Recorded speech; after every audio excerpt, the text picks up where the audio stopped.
pas. Vous allez en parler. Laurence Marchand-Taillal. Alors, plusieurs choses. D'abord, il faut rappeler qu'effectivement, il y a un certain nombre de femmes qui meurent sous les coups de leur mari, mais il y a aussi 216 000 femmes tous les ans qui sont victimes de violences conjugales.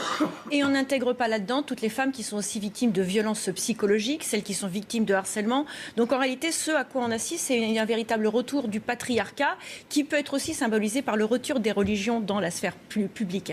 Mais au-delà de ça... Je veux m'arrêter sur ça, parce que moi, j'ai l'impression, mais il faut avoir une étude sociologique plus large, que ça touche tous les milieux, oui. Que ça touche toutes les religions, que ça touche toutes les classes sociales, qu'il n'y a pas... De toute façon, les religions, en règle générale, les religions sont particulièrement sexistes. Il faut le rappeler, dans tous les textes, on retrouve un abaissement de la femme et on considère que finalement, la femme n'a pas beaucoup de droits, voire en a beaucoup moins que l'homme dans l'ensemble des textes religieux, des religions monothéistes. Ça, c'est un fait acquis. Après, l'autre question, c'est la façon dont on va traiter la femme dans une civilisation. Et la civilisation est souvent évaluée à la façon dont la femme est traitée. En l'occurrence, on se rend compte que notre civilisation est en train de reculer, puisque les femmes sont maltraitées, que finalement, les pouvoirs politiques, à part un certain nombre de discours, n'agissent absolument pas.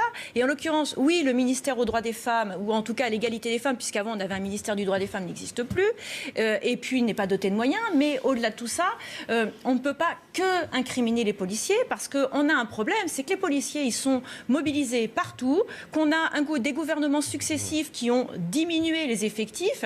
Et donc, ces pauvres policiers, ils se retrouvent avec un manque de moyens, une incapacité de recevoir dans des conditions décentes les femmes. Récemment, j'ai eu le témoignage d'une femme qui a dû témoigner de viol conjugal au guichet en arrivant au commissariat. Comment vous voulez être dans de bonnes conditions pour être accueilli et pour témoigner dans ces conditions-là?